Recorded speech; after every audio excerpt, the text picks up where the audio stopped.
Bueno, y ya estamos con Juan Graboy. Juan, muchas gracias por venir hoy. Muchas gracias por invitarme. El matecito, me pasaron por agua, siempre. así que ahora con el mate estamos mejor. Yo dije, este me va a cagar, va a venir lunes de carnaval, qué sé yo, pero no, ahí está. No, yo laburo todo el día, sin pausa, sin prisa. Por la patria. Ahora, uno puede decir, bueno, al fin y al cabo sabíamos que antes de asumir Milei, su campaña era una máquina de insultar, de difamar, de desprestigiar, diciendo cosas como que la justicia social es una aberración, hablando a favor de los monopolios. Pero uno, ¿pensabas que iba a seguir en ese tono, que iba a seguir como campaña, que iba a seguir desparramando? La verdad que sí, porque hay que separar la obra del autor, ¿no? El autor es un personaje extraordinario. Lo cual no es ni bueno ni malo ser extraordinario. No es ordinario, no es lo que vemos siempre. No es ordinario. Tiene una característica particular que es frontal y no tiene barreras inhibitorias. Es decir, dice lo que piensa en el momento. Por ahí una semana después piensa otra cosa. Yo conté que a mí me pidió disculpas por haberme dicho ladrón durante la campaña ya como presidente, lo cual tiene su valor desde el punto de vista interpersonal del tipo. Ahora, el problema no es eso que hace. Eso es un problema porque efectivamente él no mide el daño que un presidente actúe como un militante de base, que puede chicanear, o un periodista.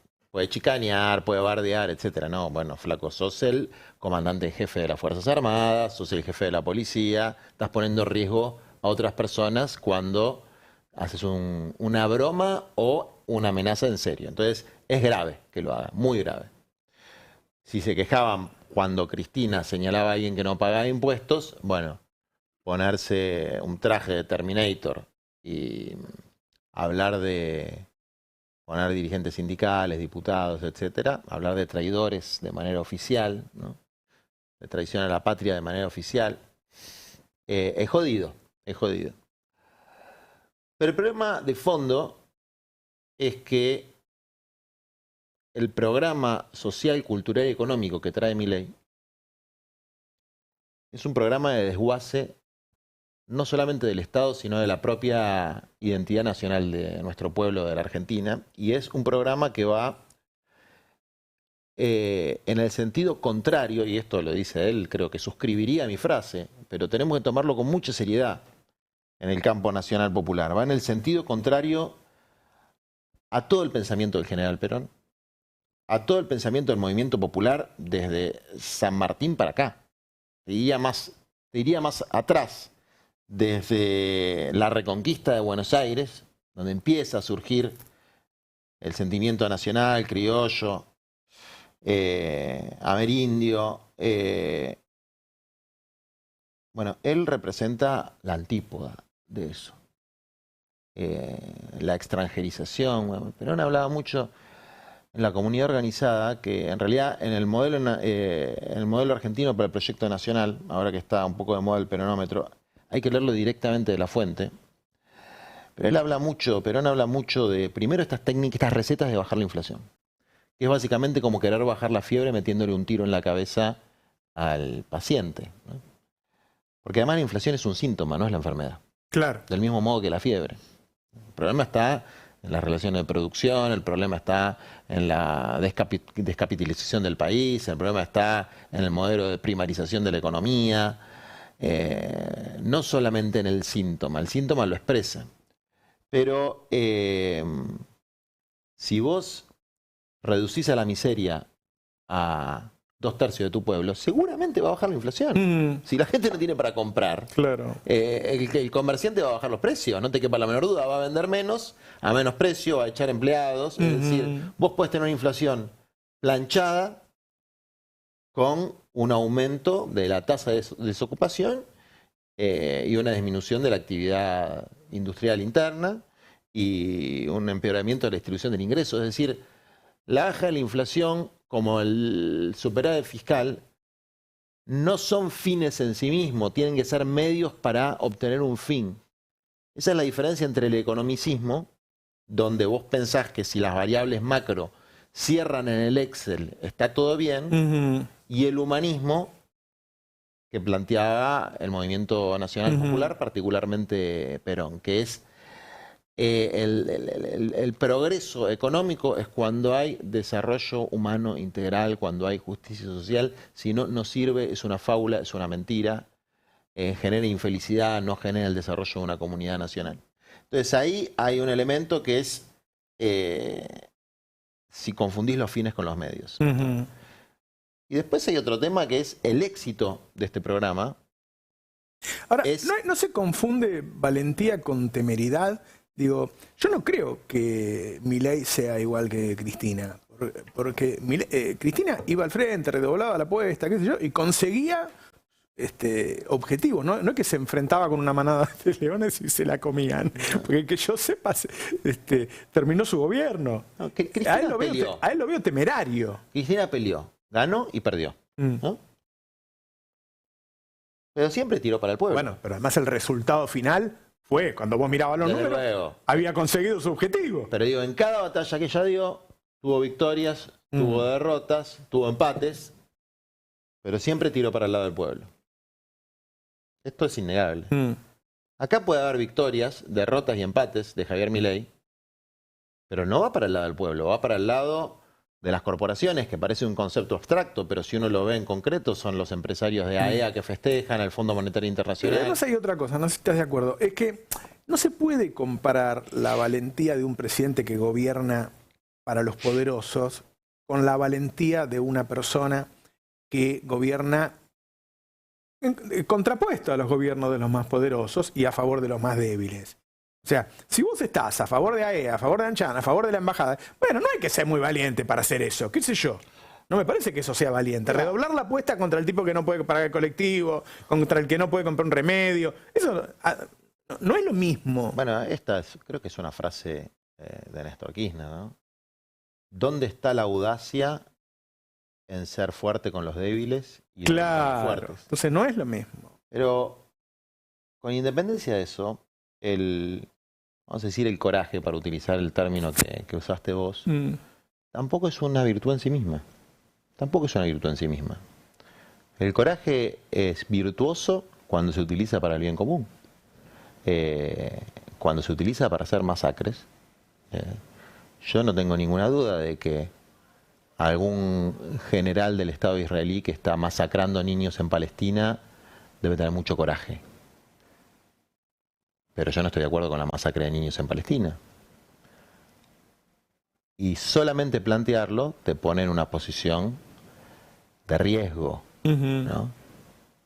Acá y en cualquier lugar del mundo. Sí. Pero yo lo voy a decir con claridad. Yo no estoy de acuerdo con una masacre de niños. Me opongo firmemente a eso. Y entonces uno tiene que ver no solamente el autor, sino la obra. Vos podés tener gente que en la relación interpersonal te puede caer bien. A ver, para usar también una frase del momento. Sin la locura no se puede, con la locura no alcanza. Entonces yo tiendo a empatizar con los que son un poco locos porque me identifico. Hay una neurodivergencia ahí con la que evidentemente shipeamos con Milei, pero más allá de la personalidad del personaje, lo que importa es lo que hay atrás. Y yo francamente creo, y lo dije y lo insisto, en que es un forro de las corporaciones. Un forro en el sentido preservativo de las corporaciones. De los Roca, de los Galperin, del Fondo Monetario Internacional, de los grupos de inversión norteamericanos, de la geopolítica norteamericana, y que, podríamos usar una palabra más de la electrónica, es un fusible de las corporaciones, que si se llega a calentar la tensión, va a saltar por los aires. Y nadie le va a dedicar una lágrima. Que la tensión, que reviente o no reviente, es una cosa que va a depender de un montón de determinaciones. Desde luego, lo más lindo sería que él vuelva de Roma con el corazón distinto, con las ideas distintas, después de ver al Santo Padre, que lea Evangelii Gaudium, Laudato Si, que piense dónde están las prioridades, que se dé cuenta que la autonomía absoluta de los mercados siempre nos ha llevado al desastre, que el orden espontáneo de las cosas es el orden del más fuerte, que vuelva y que cambie de programa económico y que aplique ese coraje para el bien y ese carisma que tiene para el bien.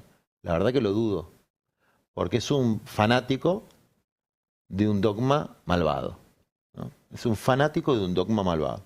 Ahora, en el contexto donde la política parece ser la arena del oportunismo, del panquequismo, evidentemente a alguien le puede generar simpatía. Incluso en nuestro campo, a alguien le puede generar simpatía a alguien que va con su dogma en forma fanática para adelante. Me la generaría a mí si no fuera porque tengo absolutamente claro el sufrimiento que genera el pueblo y además lo comparto y lo vivo todos los días. Hablando con el pisero de la calle Yerbal en Boulogne, que tenía 17 empleados y ahora tiene 2. Lo fue perdiendo con el tiempo, no es que los perdió ahora todos con y que dice, si tengo que cerrar me cuelgo. Y me lo dice mirándome a los ojos y me lo dice en serio. Lo veo con la demanda en los comedores, que todavía no se resolvió, porque hay una desgraciada, ignorante e ineficaz en el ministerio que quiere cuidar las vidas cuando están en el seno materno, pero una vez que salen del seno materno le importa un carajo la vida de los niños, porque los está haciendo padecer, porque en este momento hay niños que están padeciendo hambre en serio y de manera deliberada, no por un error o por un problema, no, de manera deliberada, porque ella decidió suspender la ayuda económica y pretendió lavarse la cara con Cáritas, que rápidamente salió con un comunicado de decir, miren, nosotros cubrimos el 3% de esta demanda. Si no están los comedores de los movimientos sociales, no se cubre la demanda. ¿Y con los evangelistas la cubre? No, es el 1%. Así era, es el 1%. De hecho, si vos ves la transferencia que dan, son para, creo, de 36.000 personas, más o menos. Es literalmente el 1%. Estamos hablando de 4 millones. O sea que de va a seguir el hambre, entonces. Va a seguir la inatención. No, porque se va a arreglar el tema de los comedores. Pues se va a arreglar o se va a arreglar. Eso ahí no hay margen. ¿Se va a arreglar o se va a arreglar? ¿Qué quiere decir eso? Que se va a arreglar o se va a arreglar. Porque ahí ya sería así, no tanto maldad, sino estupidez. No hay margen para que dejen a la gente sin comer. Si quieren mantenerse mínimamente dentro de las causas de la democracia. Nosotros publicamos una nota este fin de semana en donde hablamos con los médicos de la guardia de los hospitales. Sí. Y nos dicen que llega gente que dejó de tomar las pastillas porque no la pueden comprar. Y dejó de tomar la pastilla para la presión y tuvo una ACV, dejó de tomar la de la diabetes y tuvo un pico de diabetes, que hay gente que incluso le pide que le internen para que den los remedios ahí, porque si vuelvo a mi casa no puedo tomar los remedios, gente que no tiene prepaga, gente que no puede cobrar medicamentos, es decir, están pasando cosas graves en muchos sentidos, además del hambre que es muy grave, por supuesto. Para los sectores medios, pero ahora, a ver, ¿por qué todos hablamos de marzo? O muchos hablamos de marzo. Empiezan la clase. Claro, la canasta escolar. O sea, en la escuela pública a mí me llegó la lista de útiles y vale un huevo. En la privada duplican la cuota de los coles, todos los coles duplican la cuota. Los materiales que en general son más caros van a ser muy difíciles de comprar. La prepaga, recién me fijaba la OSDE más barata, 60% y yo creo que va a aumentar otro 30, 40 ahora. Es decir, los elementos de la sociedad de consumo de esta civilización occidental que proclama Milei en Davos cuando dice Occidente está en peligro, que es el acceso a estos bienes, bueno, para la mayor parte de la clase media argentina está finiquitada y el que tiene que alquilar, triplemente jodido. ¿Qué caro le sale a la clase media ser antiperonista? ¿No? Porque cuando está el peronismo, criticaban a Cristina por las cadenas nacionales o la falta de vaso de Starbucks tomándose un daiquiri en Pinamar. Pero ahora le está saliendo carísimo el antiperonismo. Hay muchas clases medias. Hay muchas clases medias. Hay clases medias que son peronistas, hay clases medias que son progresistas, hay clases medias gorilas. Yo creo que... Ha perdido el peronismo, ¿no? Sí, sí. Gente que votaba a Cristina lo votó a Milei. Pero sí, bueno, pero eso no los convierte en antiperonistas, los convierte en desencantados de un movimiento que en los últimos 4 años no hizo las cosas bien. Y desde luego el costo, esto también me voy a poner un poco bíblico, ¿no? Son como esos castigos, para mí esto es un castigo también que tiene un elemento de lección, o sea, de aprender. Porque Milei es un poco el flautista de Hamelin, digamos, dice que se va a llevar a las ratas, que vendría a ser la casta, pero en realidad se lleva a los niños, no a las ratas, se lleva a los niños. Y ni que hablar de los viejitos, ¿no? Que ya perdieron poder adquisitivo de las jubilaciones, que no van a tener los bonos. No. Entonces, las dos puntas de la fragilidad. Entonces yo creo que de la dirigencia política de este campo, el que más tiempo estuvo con Milei, de conversación, etcétera, salvo alguno que haya tenido conversaciones secretas, pero las públicas, y que podría tener algún elemento de simpatía por su personalidad excéntrica, ya ni siquiera lo quiero mencionar, porque el daño que está haciendo, claro, cualquier cosa que me pueda caer simpática, bueno, no la puedo ni decir, no la puedo ni decir, porque veo cómo sufre la gente y digo, me chupa un huevo que el chabón sea disruptivo, etcétera, digamos. Eso hace un año por ahí, ahora que veo las cosas yo quiero enfrentar, quiero derrotar este programa económico.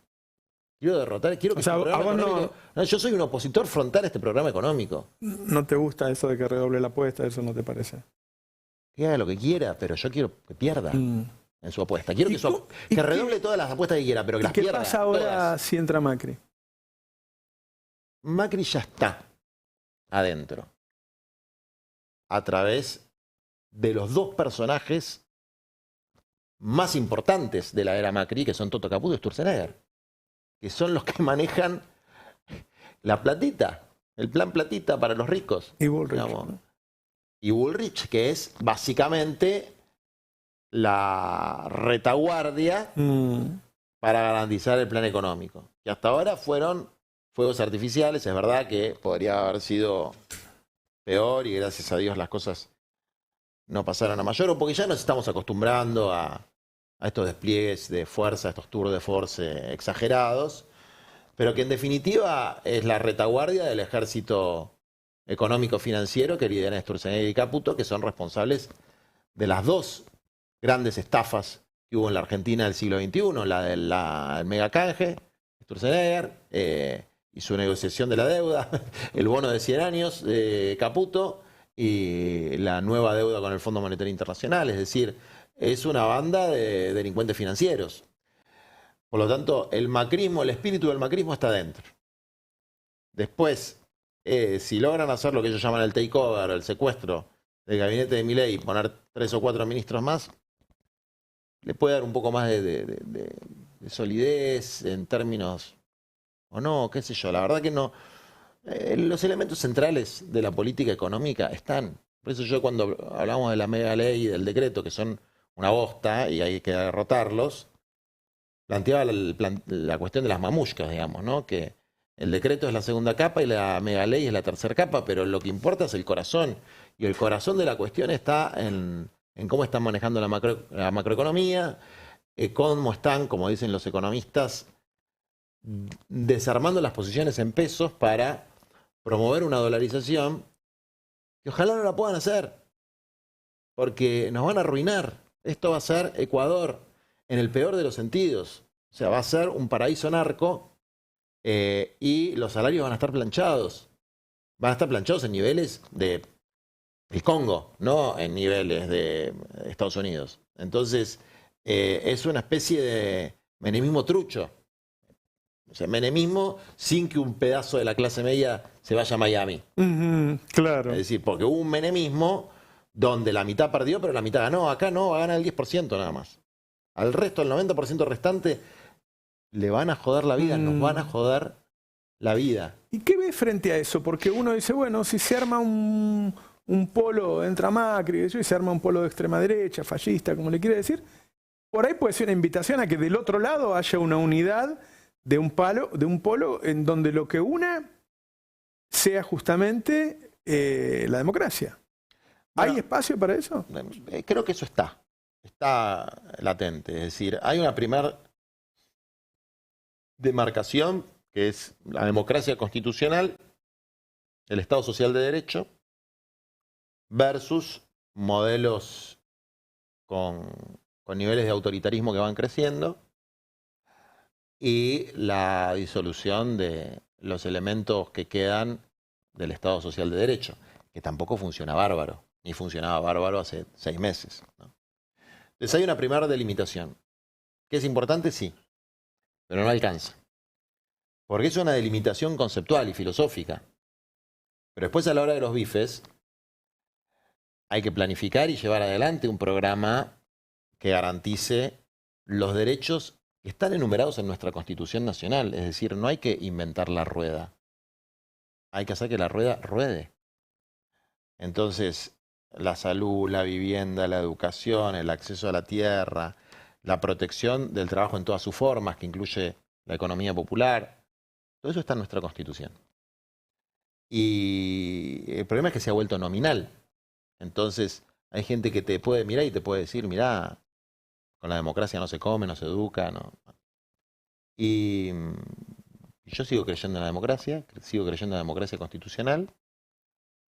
Creo que con la democracia y con la Constitución en la mano se puede enfrentar y resistir a este gobierno que es antinacional, antipopular y deshumanizante, y que es nuestra obligación enfrentarlo en todos los campos y en todos los terrenos, y que la alternativa hay que construirla, pero con mucha claridad de qué es lo que se va a hacer, qué programa se va a llevar adelante, y esa es una tarea, ¿no? O sea, es la doble tarea, resistir la ofensiva. Bueno, además la lógica de cualquier organización política, que es un liderazgo. Desde luego. Liderazgos que posiblemente, aunque cueste a nuestra identidad nacional, pero posiblemente tengan que ser un poco más colegiados y colectivos. Entender de que acá no hay ningún genio y que no hay herederos. Que no hay herederos ni herederas de liderazgos como el de Cristina, que son intuita persona, se diría en derecho, o sea, inherentes a la persona. No son transferibles. Los votos pueden ser transferibles, y no sé si tanto. Acá no hay ningún genio. Ni Quintela, ni Grabois, ni Axel, ni Máximo, ni Mayra, ni... no sé a quién te puedo nombrar más. Ni Santoro, ni Di Tulio, ni qué sé yo. Somos todos seres humanos de carne y hueso, bastante limitados.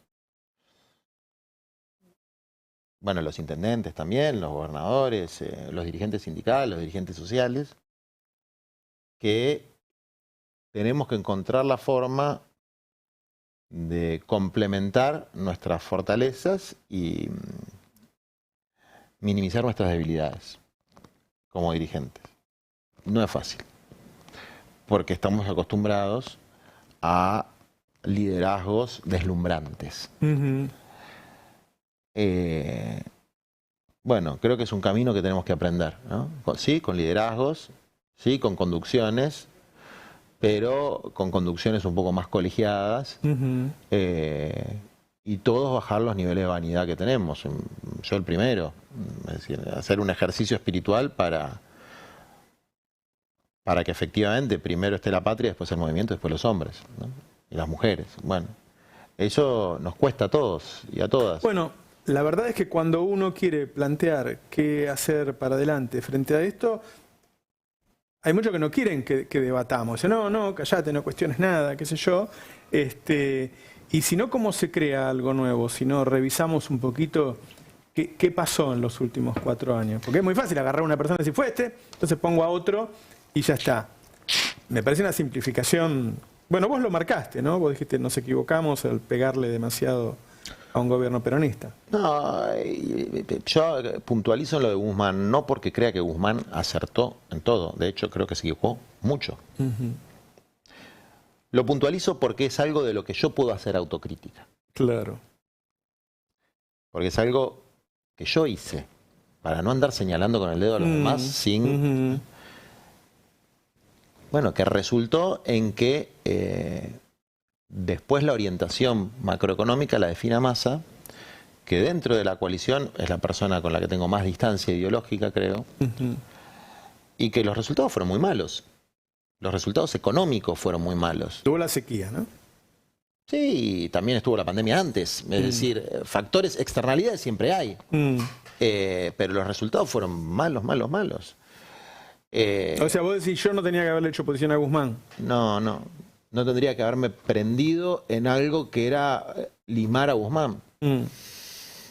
Porque también en esto, en política, como en ajedrez o en cualquier actividad donde mueven blancas, negras, azules y grises, vos tenés que ver 3 o 4 jugadas más adelante. Entonces, ¿limar a Guzmán para qué?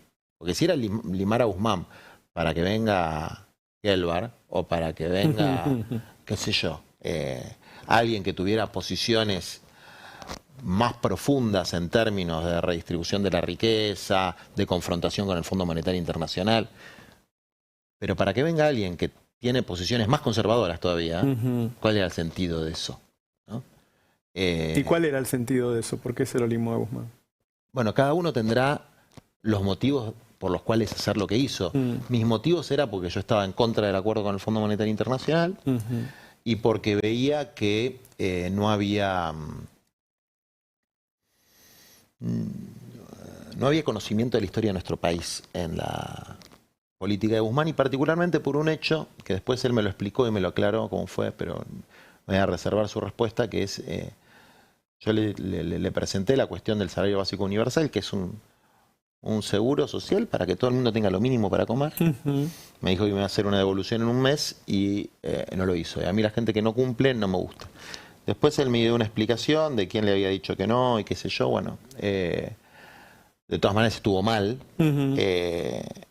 Y era un tema que para mí es fundamental, digamos, porque los que más sufrieron la reducción de su poder adquisitivo fueron los trabajadores y trabajadoras informales.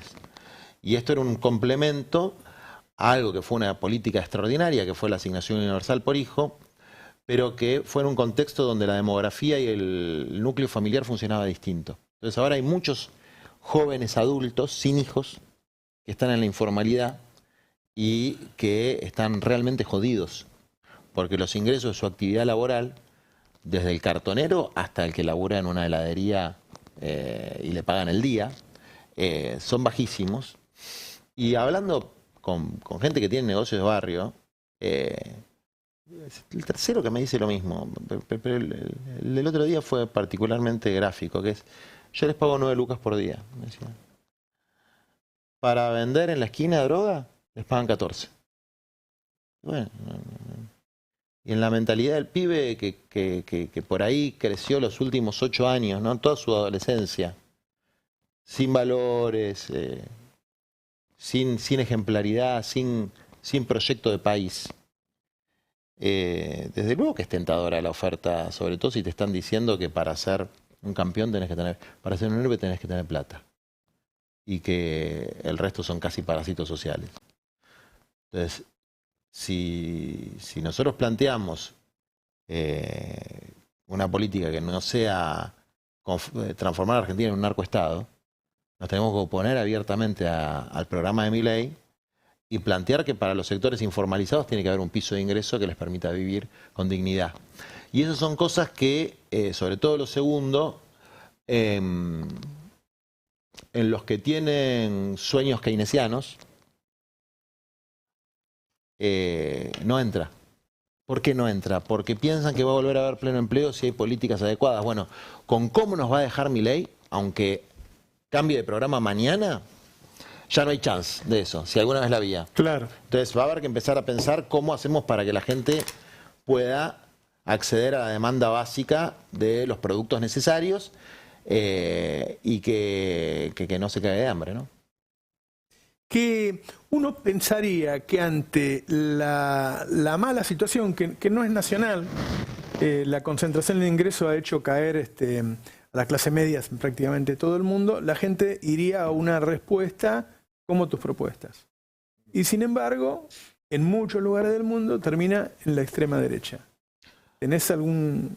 Bueno, ha pasado, esto lo hablaba, yo di clase de teoría del Estado en la Facultad de Derecho y mi maestra, una marxista dura, ahora debe tener 80 y pico de años, Beatriz Rasla. Y ella hablaba mucho del surgimiento del nazismo en Alemania.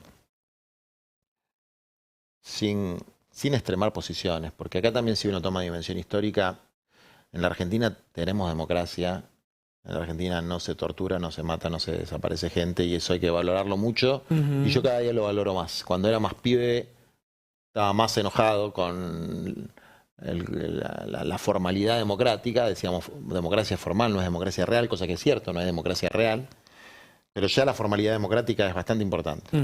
Pero bueno, entonces, que cuando hay una crisis grande se abren dos caminos. Se abren caminos distintos.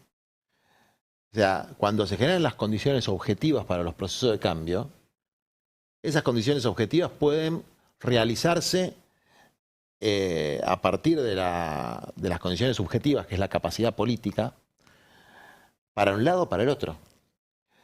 Y desde luego que los que se apoyan en las oligarquías, en las grandes burguesías, en los poderes internacionales, en la prensa concentrada, van a tener más herramientas y eso está a la derecha del espectro político, que como la historia desde la Revolución Francesa para acá define a la derecha, que son los que están con las minorías enriquecidas y tienen más poder.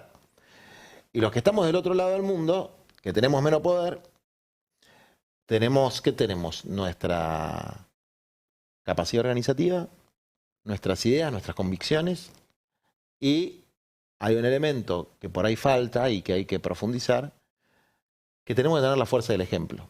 La fuerza del ejemplo de la consecuencia, la constancia, la frontalidad, de decir lo que pensamos y hacer lo que decimos, de no querer emular en nuestra vida a la burguesía, a la oligarquía.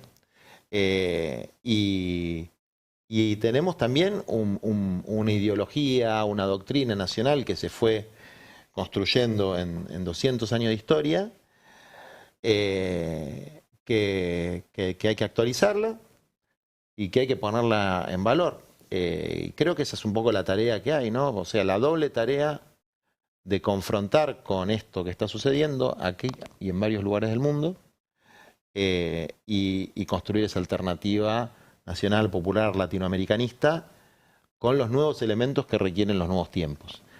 Es cierto que hay gente que le molesta el debate. Es cierto que hay gente que le molesta el debate. Bueno, se lo tendrá que bancar la gente que le molesta el debate. Es decir, insisto, yo no creo que haya nadie acá que la tenga demasiado clara. Si hubiera alguien que la tuviera demasiado clara, no estaríamos en la situación en la que estamos. Los que sí tienen claras las cosas son estas corporaciones, son Caputo, Sturzenegger, es el Fondo Monetario Internacional, que son los que lo tienen de preservativo y de fusible a Milei, como han tenido de preservativo y de fusible a los milicos, como han tenido de preservativo y de fusible a... Viste, vos tenés los fusibles, en general son fanáticos, porque Videla, que era un torturador, un genocida, era un fanático también. Era un fanático. Sí. Y yo no sé si está bueno dar un ejemplo de una época terrible, pero conceptualmente hay algo que une muchos momentos de nuestra historia, que es que los que siempre se salvan son los Blaquier. Ellos pueden hacer un apagón, mandar a matar gente, pueden ser los ideólogos de los golpes, pero siempre se salvan. Y vos tenés los Sturzenegger y los Caputo, que son empleados permanentes, el staff permanente de los sectores de poder económico, y después tenés, para decir un tipo que el otro día leía, ¿no? Coto. Con la que te afana vos, se armó el edificio más lujoso de Miami, no sé, 88 pisos, y vos decís, Coto, uno que supone que es de la burguesía nacional, creo que es matancero el tipo. No, se dedicó a cagar a todo el mundo, a extraer la plusvalía de los sectores formales, informales, etcétera, a través de aumento de precios injustificados, que como tiene una integración vertical en la cadena de la carne, la puede ofrecer un poco más barata, pero te vacuna con los precios de las otras cosas cuando vas ahí. Y toda la que ganó acá la pone en Miami. Bueno, esos tipos, que son los que aplauden a estos personajes, los empoderan, les dan una pátina democrática, yo también creo que hay que confrontarlos. Y ahí es donde chocamos con algunos compañeros de nuestro campo que plantean que confrontar no es realista. Bueno, yo voy a seguir pensando igual. Y confrontar no quiere decir destruir, ¿no? Quiere decir que cumplan las normas impositivas, que cumplan la ley de abastecimiento, que ya no existe más porque está en un DNU que sigue vigente, que cumplan la ley de góndolas, que ya no existe más porque está en un DNU que sigue vigente, etcétera, etcétera, etcétera. Y hablando un poco del DNU, es importante recalcar que Mayans creo que pidió la sesión especial en el Senado, no se la dio a Villarroel, que es otro peligro que anda agazapado por ahí, pero que el 1 de marzo, a ver, ahí hay que voltear el DNU. Esa es una tarea de todo nuestro campo. Así como se logró que se caiga esta ley, que fue un pequeño triunfo, fue una derrota catastrófica para el gobierno, no en su core, no en el centro de gravitación de su política, pero sí en otros aspectos. Y eso se debió a que hubo pelea, a que la pelea se dio en la calle, a que algunos gobernadores como Quintela y Yarlora se plantaron bastante. Es una cosa que hay que rescatar. A que la CGT hizo un paro extraordinario el 24, es decir... Me parece muy interesante esta parte que estás diciendo, porque hay que cambiar los conceptos, ¿no? O sea, uno no puede decir, no, bueno, estos tipos no sirven para nada, la CGT como no hizo paro antes, entonces ahora no la valoro, el cordobés, viste que los cordobeses no nos quieren. No es momento de dividir, sino de agarrar lo mejor de cada uno en este momento, somos lo que somos en el presente, y unir. Sobre todo, estoy de acuerdo, sobre todo porque no hay ningún genio. Claro. Porque si vos tuvieras a alguien que puede decir, son todos una mierda, y nosotros somos los iluminados, y yo le veo eso un poco de luz ahí, y capaz que si me voy con los iluminados, pero yo iluminado no soy, y la verdad que no veo muchos iluminados. Entonces, aplica el baño de humildad y decir, bueno, ¿qué aporta cada cual? ¿No? Porque también después está la idea del pragmatismo y del realismo político, que es que otros calienten la pava de un mate que me voy a tomar yo. Eso yo ya lo viví en el 2001. No se va a repetir. Por lo menos yo voy a hacer lo posible para que no se repita. ¿Y eso qué quiere decir? Que tenemos que tener un debate interno más profundo sobre el programa, sobre la orientación, sobre lo que hay que hacer. El qué hacer, que es lo más importante. No el chusmerío, no el radio pasillo, no quién es más amigo de tal o de cual. ¿Qué hacer? Los que mejor podamos explicar qué hacer, y lo vamos a explicar no solamente como objetivo, sino cómo lo vamos a hacer, cuándo, con qué plata, dónde la vamos a sacar. Bueno, ese es algo importante.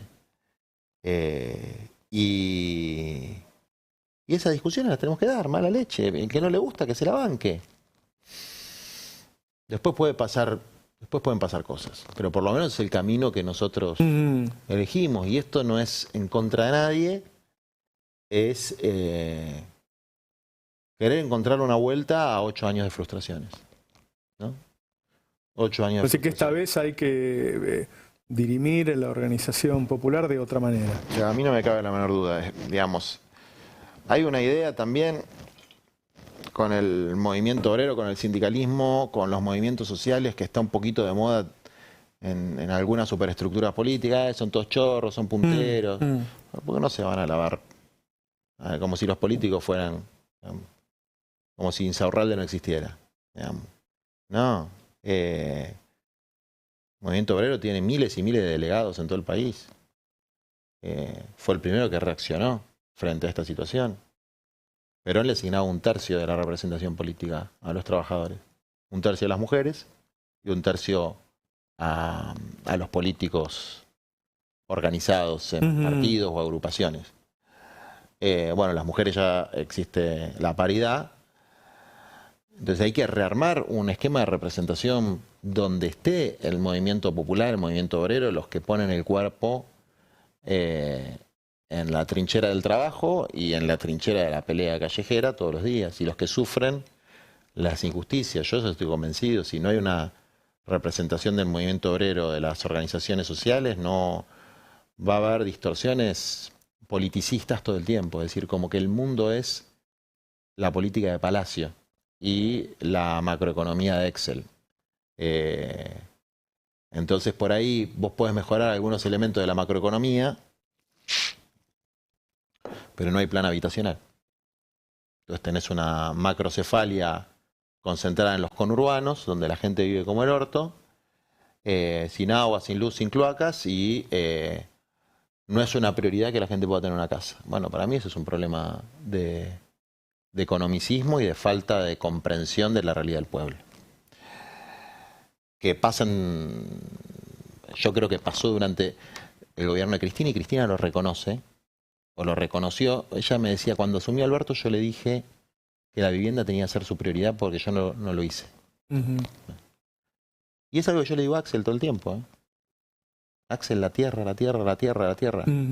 Creo que el futuro de Axel, que para mí es un gran dirigente, me molesta mucho cuando lo atacan, creo que el futuro de Axel está en cómo resuelva el problema del acceso a la tierra para vivienda, y aunque tenga todas en contra, con coraje, con planificación, con decisión política, él puede crear 500.000 de lotes en el tiempo que tiene.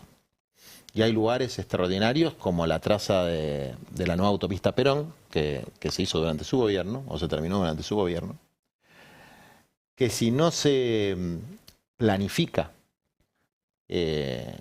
cómo se va a utilizar ese territorio, se van a dar dos fenómenos, que son dos fenómenos paralelos, el de los countries y el de las tomas. Es decir, es tierra que está muy bien conectada, donde hay... Sí, sí. A ver, se juntan 3 o 4 porongas del barrio con apoyo de narcos, te arman una toma, lotean 400, venden a guita de un palo, que es algo que la gente puede comprar. Sí, sí. Un palo son, que $1.000 son, ¿no? Bueno, la gente paga en cuotas, vive sometida a esa mierda, te terminan matando a 5, como pasó en La Matanza. Yo soy abogado de esas familias. ¿Y dónde está la responsabilidad de eso? Bueno, hay responsabilidades compartidas, pero hay una responsabilidad en que exista esa especie de dimensión desconocida, que es la tierra que no se sabe muy bien si tiene dueño, que no tiene dueño, pero que niata contra el vidrio. La gente que no tiene un pedazo de tierra para vivir, la mira, la mira, la mira, y cuando ve a alguno que se anima, sea narco, sea lo que sea, va y compra. Claro. Y lo otro son los countries. Entonces, bueno, digo, creo que el futuro de Axel se va a dirimir en el terreno de la batalla habitacional, porque porque es algo que se puede hacer sin plata, por las leyes que existen, por la ley de acceso justo al hábitat, por la ley de urbanización de barrios populares, porque no lograron sacar el financiamiento del Fideicomiso de Integración Sociourbana, donde participan las provincias, y que tengo que decir también, reconocerle a muchos dirigentes de las provincias, particularmente a Yarlora, pero no exclusivamente, que ellos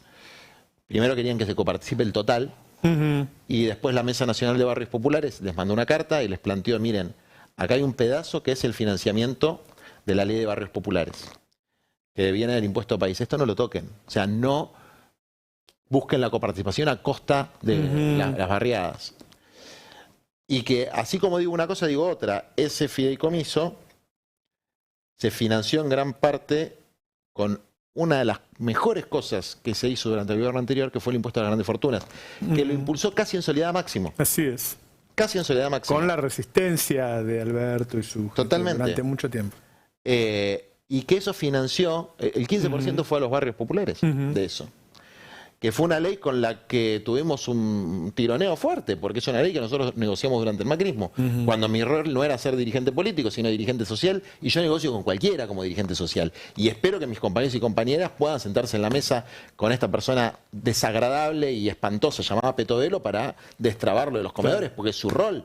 Como el movimiento sindical se tiene que sentar con el ministro de Trabajo, que no hay más, porque no hay más Ministerio de Trabajo. No sé quién carajo es ¿Quién es el secretario de Trabajo? No sé. Nadie sabe. No me acuerdo en serio. Pues que yo te creo, Yacine, yo tampoco. Yacine, No, nadie sabe. ¿Yacine se llama? Yacine, bueno. Si te lo cruzás por la calle no lo reconoces. Fue a ver a Daer, Yacine, y se fue con 2 abogados de Techín.